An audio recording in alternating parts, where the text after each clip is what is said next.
Break नंतर बुलेटिनमध्ये तुमचं स्वागत। सध्या आपण ग्रामपंचायतीच्या निवडणुकांचे निकाल जे काही हळूहळू हाती यायला सुरुवात होणार आहे त्या सगळ्याकडे आपलं लक्ष आहेच आणि त्यापैकी पिंपळगाव ग्रामपंचायत ही अजित पवार गटाकडे गेली आहे, कारण भुदरगड तालुक्यामध्ये अजित पवार गटाचं वर्चस्व आहे आणि त्यामुळेच पिंपळगाव ग्रामपंचायत ही अजित पवार गटाकडे असं बोललं जात आहे। भुदरगड तालुक्यामध्ये अजित पवार गटाचं वर्चस्व आहे। काही ग्रामपंचायत निवडणुका या बिनविरोध झालेल्या आहेत आणि काहींसाठी काल मतदान पार पडले ज्याची मतमोजणी आता सुरू होते। त्यापैकी भुदरगड तालुक्यात अजित पवार गटाचं वर्चस्व आहे आणि त्यामुळे पिंपळगाव ही ग्रामपंचायत अजित पवार गटाकडे।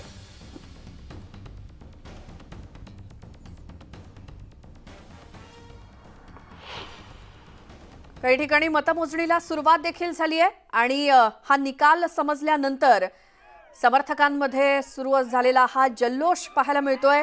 भुदरगड तालुक्यातल्या तिथे अजित पवार गटाचं वर्चस्व दिसून आलंय आणि पिंपळगाव ग्रामपंचायत ही अजित पवार गटाकडे गेलेली आहे। काल मतदान झालं आणि आज या निवडणुकीचे निकाल हाती येत आहेत। काही ठिकाणी मतमोजणी 10 वाजता सुरू होणार आहे, मात्र काही ठिकाणी मतमोजणीला सुरुवात देखील झाली आहे। त्यापैकी भुदरगड आणि पिंपळगाव ग्रामपंचायतीचा निकाल समोर आला। पिंपळगाव ग्रामपंचायतीवरती अजित पवार गटानं वर्चस्व प्रस्थापित केलंय। तर सोलापूर जिल्ह्यातील पहिला निकाल हाती आलाय। अंबाबाईची वाडी ग्रामपंचायत ही भाजपकडे गेली आहे। सोलापूर जिल्ह्यातील बार्शी तालुक्यातील पहिला निकाल आहे आणि तिथे अंबाबाईची वाडी ग्रामपंचायतीच्या निवडणुकीचा निकाल लागलाय। रामगिरी महाराज ग्रामविकास आघाडीच्या हाती गावाची सत्ता गेली आहे। सरपंच आणि 3 सदस्य त्यांचे निवडून आलेत अंबाबाईची वाडी या ठिकाणी। सोलापूर जिल्ह्यातला पहिला निकाल हा हाती आलाय। सोलापूर जिल्ह्यातील अंबाबाईची वाडी ग्रामपंचायत ही भाजपकडे गेली आहे आणि तिथे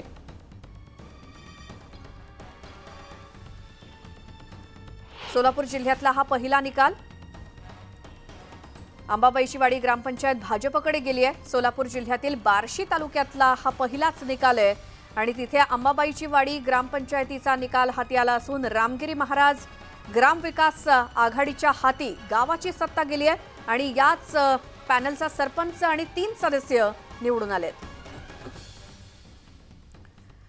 पुढची एक मोठी बातमी आहे। जठारवाडी गाव स्थानिक आघाडीवरती आहे। अजित पवार आणि मुश्रीफ गट इथे पिछाडीवरती असल्याचं कळतंय। मुश्रीफ यांना या ग्रामपंचायतीच्या निवडणुकीमध्ये मोठा दणका मानला जातोय, कारण जठारवाडी गाव या ठिकाणी स्थानिक आघाडी ही आघाडीवरती आहे आणि अजित पवार आणि मुश्रीफ गट तिथे पिछाडीवरती असल्याचं कळतंय। त्यामुळे या जठारवाडीमध्ये हसन मुश्रीफ यांना हा मोठा दणका मानला जातोय।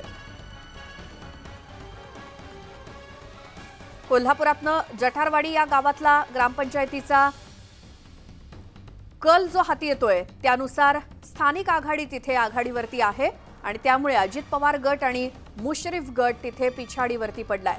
त्यामुळे हसन मुश्रीफ यांना कोल्हापुरातील जठारवाडीच्या ग्रामपंचायत निवडणुकीचा निकाल हा एक दणकाच मानला जातोय, कारण मुश्रीफ गट तिथे पिछाडीवरती पडलाय आणि त्यांच्या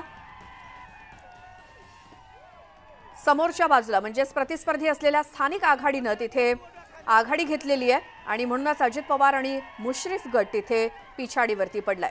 कोल्हापुरातील जठारवाडीमध्ये हसन मुश्रीफ यांना मोठा दणका। तर आणखी एक मोठी बातमी ती म्हणजे बारामती ग्रामपंचायत निवडणुकीची मतमोजणी ही 24 टेबलद्वारे करण्यात येणार आहे। काटेवाडीमध्ये कोण बाजी मारणार याकडे सर्वांचं लक्ष लागलेलं आहे। पहिल्या फेरीमध्ये 6 ग्रामपंचायतीची मतमोजणी करण्यात येणार आहे आणि पहिल्या फेरीत पानसरेवाडी, भोंडवेवाडी, आंबी बुद्रुक, गाडीखेल, म्हसोबानगर आणि पवईमाळ या 6 ग्रामपंचायतींची निवडणूक आणि मतमोजणी होणार आहे। 5 फेऱ्यांमध्ये ही निवडणूक घेतली जाणार आहे।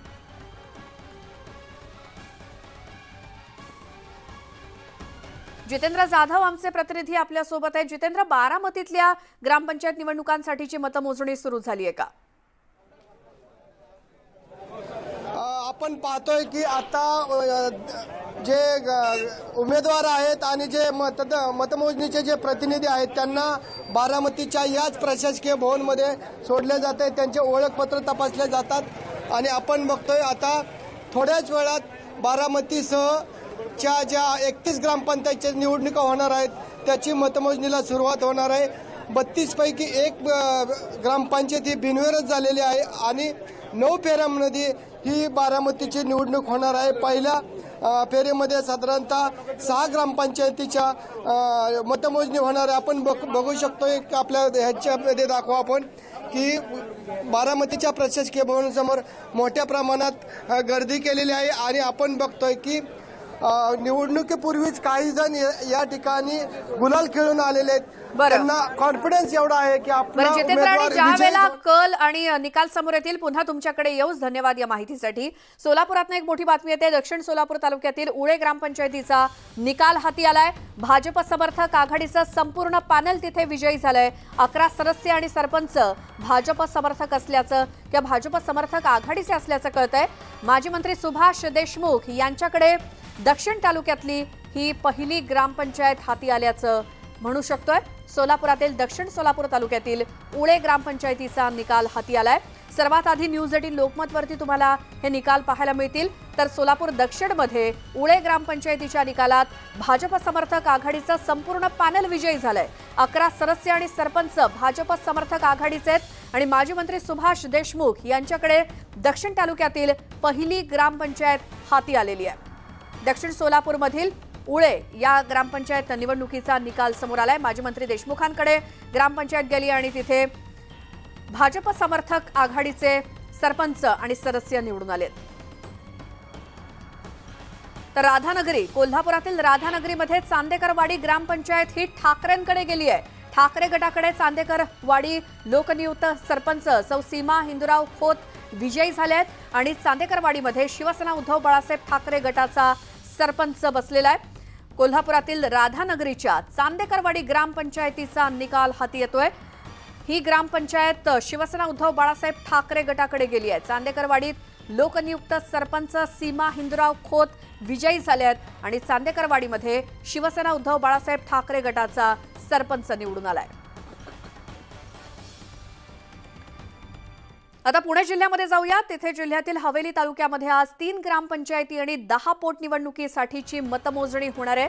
हवेलीमध्ये अशोक बापू पवार आणि भाजपचे प्रदीप कंद यांची प्रतिष्ठा पणाला लागली आहे आणि मतमोजणी केंद्राच्या बाहेर मोठा पोलीस बंदोबस्त तैनात ठेवण्यात आलाय। थेट जाऊया, चंद्रकांत पुंदे आमचे प्रतिनिधी आपल्या सोबत जोडले गेलेत। चंद्रकांत, हवेली आणि एकूणच भागात काय वातावरण आहे? मतमोजणीला सुरुवात झाली आहे का? नाही, मतमोजणीला अजून सुरुवात व्हायला अवकाश आहे। साधारण 10 वाजता सुरू होईल इथली मतमोजणी। हवेली तालुक्यात फक्त 3 ग्रामपंचायती आहेत। एक खामगाव आहे, नंतर वाडे बोलई आहे आणि तिसरं कोलवडी आहे। पण खरे ग्रामपंचायती लढती आहेत पुणे जिल्ह्यात बारामतीमध्ये। 32 ग्रामपंचायत इलेक्शन होतात। नंतर तिकडं आंबेगावला 30, नंतर मुळशी 23, इकडं भोर 23, त्यातल्या 43 ग्रामपंचायती ऑलरेडी बिनविरोध झालेल्या आहेत आणि काही पोटनिवडणूक आहेत। साधारण 158 ग्रामपंचायतींमध्ये पोटनिवडणूक म्हणजे जिथं काही कोणाचं निधन झालंय, कोणाचं काय। आता बघ सगळ्यांचे आय कार्ड चेक करून पोलीस आत सोडतायत त्यांना। काहींना इथून बाजूला गर्दी होऊ नये म्हणून बाजूला करतात। पण थोडक्यात ग्रामपंचायतचं इलेक्शन आपण म्हणतो पक्ष वगैरे, पण तसं नसतं। सगळं सर्व पक्षी असतात। निवडून येऊस तर निवडून आले की मग जे सत्ता आहे तिकडे ती मंडळी जातात जनरली। नंतर राजकीय पक्ष सगळे दावा करतात की आमचे सगळ्यात जास्त निवडून आले, पण ऍक्च्युअल तशी परिस्थिती नसते। मी पण ग्रामीण भागातून आलेलो आहे, त्यामुळे मला चांगलं माहिती आहे सगळ्या गोष्टी। पण हे आता जी सत्ता आहे तिकडे सगळे संख्या वाढवली जाणार, दाखवली जाणार। पण गावात चंद्रकांत, एकूणच काय तर 10 वाजता ज्यावेळेला मतमोजणी सुरू होईल त्यावेळी आपल्याला एक एक कल कळतील आणि निकाल कळतील। तर हवेली तालुक्यामध्ये 3च ग्रामपंचायतीचे निवडणुकीचे निकाल हे आपल्या हाती येतीलच, त्यावेळी पुन्हा तुमच्याशी संपर्क साधू। या बातमीसोबतच वेळ झाली एका छोट्याशा ब्रेकची। मात्र या ग्रामपंचायत निवडणुकीचे निकाल सर्वात आधी पाहण्यासाठी तुम्ही पाहत राहा न्यूज 18 लोकमत।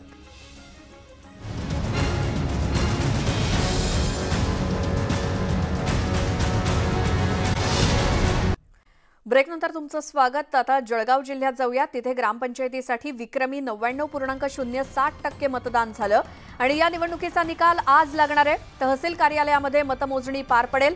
ग्रामपंचायत निवडणुकीत उमेदवारांचं भवितव्य मतपेटीमध्ये बंद झालंय आणि आता निकालाकडे सर्वच पक्षांचं लक्ष लागलंय।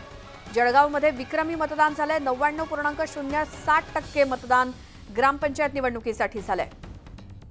जळगाव जिल्ह्यात आपण जर बघितलं तर कालच्या दिवशी 67 ग्रामपंचायतीच्या मतदान प्रक्रिया या ठिकाणी पार पडली। यामध्ये तब्बल 77.73% मतदान या ठिकाणी पार पडलेलं आहे। आता 10 वाजेनंतर या ठिकाणी मतमोजणी प्रक्रिया या ठिकाणी सुरू होणार आहे. आपण जर बघितलं तर जळगावच्या आपण नूतन मराठा महाविद्यालयात आहे. या ठिकाणी प्रशासनाच्या वतीने सर्व शासकीय अधिकारी आणि कर्मचाऱ्यांची शपथ घेतली जात आहे. तहसीलदार नामदेव पाटील असेल त्यांचे सर्व सहकारी या ठिकाणी शपथ देत आहे. संपूर्ण कर्मचाऱ्यांना या ठिकाणी तयारीचा आढावा या ठिकाणी घेण्यात आलेला आहे आणि जळगाव जिल्ह्यातील तब्बल 15 मतमोजणी केंद्रावरती आज सकाळी 10 वाजेपासून या ठिकाणी मतमोजणी प्रक्रियेला सुरुवात होणार आहे. तशाच पद्धतीने जर आपण बघितलं तर संपूर्ण परिसरामध्ये तगडा पोलीस बंदोबस्त देखील तैनात करण्यात आलेला आहे आणि याच पार्श्वभूमीवर संपूर्ण जळगाव जिल्ह्यात आज ग्रामपंचायतीच्या मतमोजणीची प्रक्रिया या ठिकाणी पार पडणार असून जर आपण बघितलं तर जळगाव जिल्ह्यातील 3 मंत्री या ठिकाणी गुलाबराव पाटील असेल, गिरीश महाजन असेल, अनिल पाटील असेल यांची प्रतिष्ठा देखील पणाला लागली आहे. त्यासोबत राष्ट्रवादीचे दिग्गज नेते एकनाथ खडसे यांनी देखील मातब्बर नेत्यामधून ओळख आहे. यांची देखील प्रतिष्ठा या ठिकाणी ग्रामपंचायतीच्या निवडणुकीत पणाला लागलेली आहे. मात्र येणाऱ्या दिवाळीच्या तोंडावर नेमकी दिवाळी कोणाची आणि दिवाळी लागतं कोणाचं हे देखील पाहणं आज महत्वाचं ठरणार आहे. सत्तांतर झाल्यानंतर ही ग्रामपंचायतीची निवडणूक पहिल्यांदाच या ठिकाणी पार पडली. नेमकं कोणत्या पक्षाला या ठिकाणी मतदार राजा कौल देतो हे देखील पाहणं तितकंच महत्वाचं ठरणार आहे. नितीन नांदुरकर, न्यूज 18 लोकमत, जळगाव. तर पालघरमध्ये झालेल्या 100 ग्रामपंचायतीच्या निवडणुकीच्या मतदानाची आज मोजणी पार पडणार आहे. जिल्ह्यामध्ये 71.92% मतदारांनी मतदानाचा हक्क बजावला आणि आज जिल्ह्यातील 8 तालुक्यांमध्ये तालुकानिहाय मतमोजणी होणार आहे. काही तालुक्यांमध्ये 9 तर काही तालुक्यांमध्ये 10 वाजता मतमोजणीला सुरुवात होईल. तर कवाडे मोखाड्यातील ग्रामपंचायती आणि खानिवडे ग्रामपंचायत ही प्रतिष्ठेची बनली आहे. ग्रामपंचायतीवरती आमदारांची प्रतिष्ठा पणाला लागली आहे. पालघर जिल्ह्यातील एकूण 100 ग्रामपंचायतींसाठी काल मतदान पार पडलं. त्याच्या मतमोजणीला काही ठिकाणी 9 वाजल्यापासून सुरुवात झाली आहे तर काही ठिकाणी 10 वाजल्यापासून सुरुवात होणार आहे. जिल्ह्यामध्ये 71.92% इतक्या मतदारांनी आपला मतदानाचा हक्क काल बजावला आणि जिल्ह्यातील एकूण 8 तालुक्यांमध्ये तालुकानिहाय मतमोजणी पार पडेल. काही तालुक्यांमध्ये 9 वाजता तर काही तालुक्यांमध्ये 10 वाजता मतमोजणी सुरू होईल. कवाडे, मोखाडा त्याचसोबत खानिवडे या ग्रामपंचायती प्रतिष्ठेच्या बनलेल्या आहेत. अधिक माहितीसाठी जाऊयात. आमचे प्रतिनिधी राहुल पाटील आपल्या सोबत जोडले गेलेत. राहुल, पालघर जिल्ह्यातल्या ग्रामपंचायत निवडणुकीच्या मतमोजणी संदर्भातले काय अपडेट्स?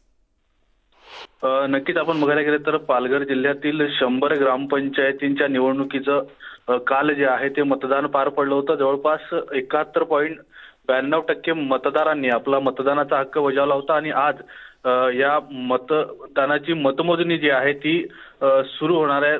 9 वाजता पालघर तालुक्याची मतमोजणी जी आहे ती सुरू होणार होती, मात्र अजूनही ती मतमोजणी सुरू झालेली नाही. तर उर्वरित जे 7 तालुके आहेत त्यामध्ये 10 वाजता मतमोजणीला प्रत्यक्ष सुरुवात होणार आहे.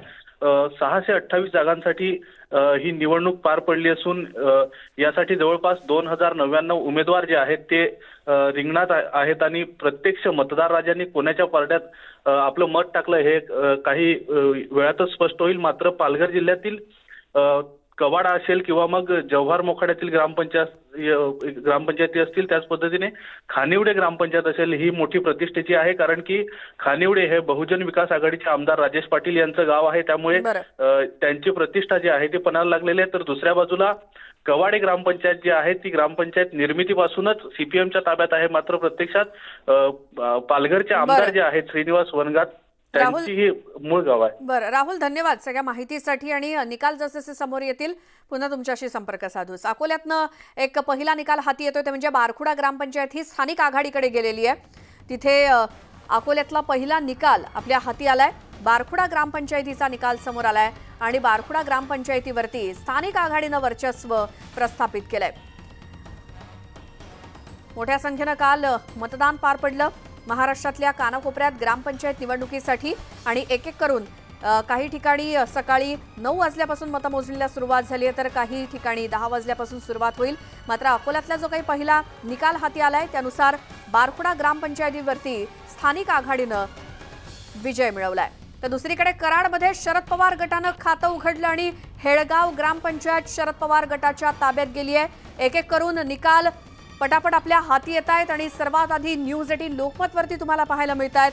कराडमध्ये शरद पवार गटानं खातं उघडलं असून हेळगाव ग्रामपंचायत शरद पवार गटाच्या ताब्यात गेली आहे। सचिन जाधव आमचे प्रतिनिधी आपल्या सोबत आहेत। सचिन, हेळगाव ग्रामपंचायतीच्या निकालाबद्दल। अगदी बरोबर आहे। कराड तालुक्यातून आता ग्रामपंचायतीचे निकाल हाती येऊ लागलेले आहेत। कराड तालुक्यातलं जे हेळगाव हे गाव आहे, या ठिकाणी माजी सहकार मंत्री जे आहेत बाळासाहेब पाटील यांच्या पॅनलने या ठिकाणी विजय मिळवल्याचं दिसतंय। मात्र दुसऱ्या बाजूला शेळकेवाडी ही जी ग्रामपंचायत आहे, या ठिकाणी पृथ्वीराज चव्हाणांचे 8ही उमेदवार निवडून आल्याचं चित्र आपल्याला पाहायला मिळतं। यामुळं आता या ठिकाणी महाविकास आघाडीचे सरशी होताना आपल्याला सध्या तरी पाहायला मिळते। बरं, धन्यवाद सचिन सगळ्या माहितीसाठी। कराडमधील हेळगाव ग्रामपंचायत ही शरद पवार गटाच्या ताब्यात गेली आहे। दुसरीकडे सिंधुदुर्ग जिल्ह्यातील 24 ग्रामपंचायतींच्या सार्वत्रिक निवडणुकीसाठी काल 70.13% मतदान झालं। 28,899 पैकी 20,265 मतदारांनी मतदान केलं आणि या दरम्यान शांततेत मतदान पार पडलं आणि आज सोमवारी सकाळी 10 वाजल्यापासून त्या तालुक्याच्या ठिकाणी मतमोजणीला सुरुवात होईल। पोटनिवडणुकीसाठी 64.06% मतदान झालंय। विशाल रेवडेकर आमचे प्रतिनिधी आपल्या सोबत जोडले गेलेत। विशाल, स्थानिक पातळीवरती आरोप प्रत्यारोप झाले, दावे केले गेलेत की सत्ता आमचीच येणार वगैरे वगैरे, त्यामुळे आता निवडणुकीच्या मतमोजणीला जेव्हा सुरुवात होईल सकाळी 10 वाजता, त्याआधी काय वातावरण आहे? निश्चितपणे श्वेता, जर आपण पाहिलं तर सिंधुदुर्ग जिल्ह्यात शिवसेना, ठाकरे गट आणि जो भाजपचा गट आहे, भाजपचं नितेश राणेंचं जे वर्चस्व आहे, त्याचप्रमाणे निलेश राणे हे देखील आता या रणधुमाळीत उतरले होते। एकूणच जर परिस्थिती पाहिली तर सिंधुदुर्गमध्ये आता हे तिन्ही गट जे आहेत ते आमने सामने लढले होते। देवगड तालुक्यामध्ये हे तिन्ही गट एकत्र वेगवेगळ्या चिन्हांवर लढले होते। या ठिकाणी चिन्हावर जरी निवडणूक नसली तरी देखील सिंधुदुर्ग जिल्ह्यामध्ये ह्यांच्यामध्ये ही प्रतिष्ठा जी आहे, या तिन्ही नेत्यांची प्रतिष्ठा पणाला लागली होती। देवगडमध्ये नितेश राणे असतील यांची प्रतिष्ठा पणाला लागली होती, तर कुडाळ मालवणमध्ये वैभव नाईक यांची प्रतिष्ठा पणाला लागली होती। तर दोडामार्ग आणि वेंगुर्लामध्ये दीपक केसरकर यांची प्रतिष्ठा जी आहे ती पणाला लागली होती। एकूणच मतदारांनी जो काल कौल दिलेला आहे त्याचा आज निकाल लागेल आणि कोणाचं भवितव्य कशा पद्धतीचं असेल हे चित्र एक स्पष्ट होईल। दुसरीकडे जर पाहिलं तर सिंधुदुर्ग जिल्ह्यामध्ये राजकीय जे नेते आहेत त्यामध्ये विनायक राऊत असतील, त्याचप्रमाणे दीपक केसरकर असतील, नितेश राणे असतील, निलेश राणे असतील, वैभव नाईक असतील, यांची देखील ही प्रतिष्ठा जी आहे ती पणाला लागली। हे सर्व नेते अगदी ग्राउंड लेवलला उतरून आपलं वर्चस्व प्रस्थापित करण्याचा प्रयत्न. विशाल, धन्यवाद या सगळ्या माहितीसाठी।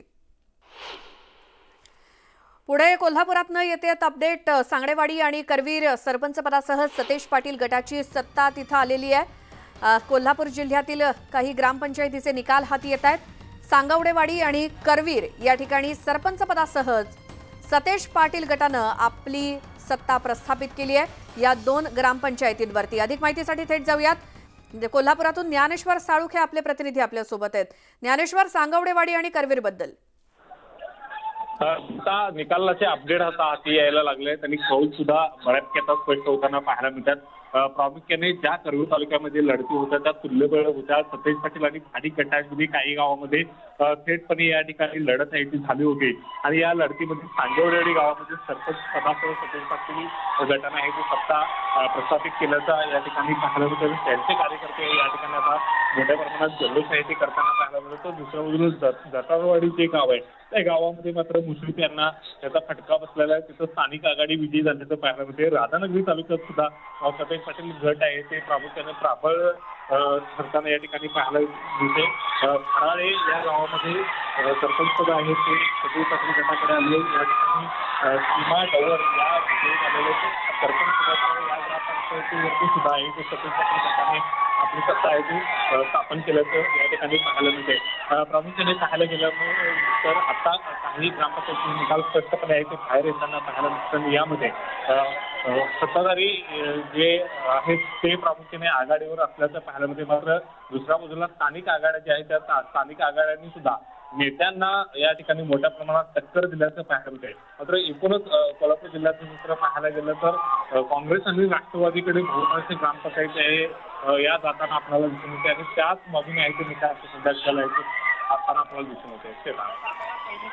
बिलकुल, आणि आता विजयी उमेदवारांचा जल्लोष आणि त्यांच्या समर्थकांचा जल्लोष सुरू झालेला आहे, त्याची ही दृश्य आपण पाहतोय।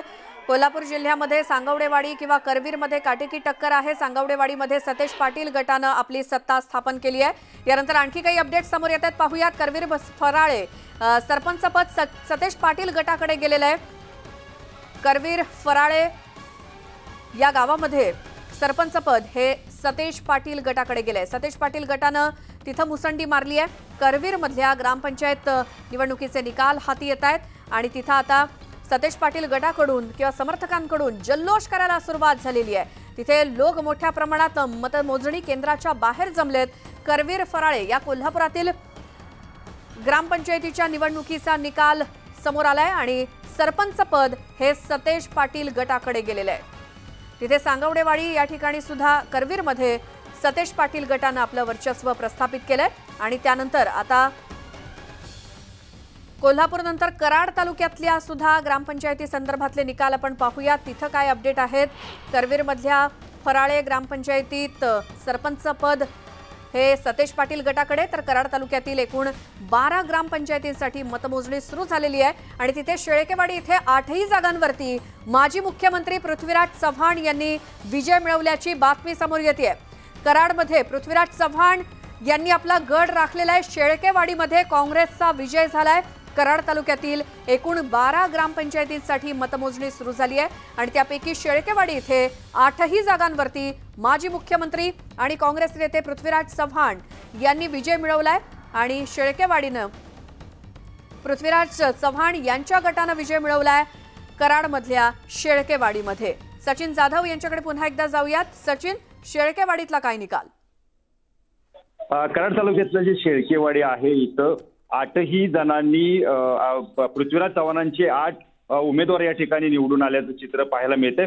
पृथ्वीराज चव्हाणांच्या सोबत स्वर्गीय विलासराव पाटील उंडाळकर यांचा सुद्धा गट सामील होता। यामुळे पृथ्वीराज चव्हाण आणि स्वर्गीय विलासराव पाटील उंडाळकर गटानं या ठिकाणी सत्ता काबीज केल्याचं चित्र आहे। मात्र दुसऱ्या ठिकाणी सगळ्यात महत्वाचा निकाल आता जो आपल्या हाती येतोय तो कराडच्या टेंभूमधून येतोय।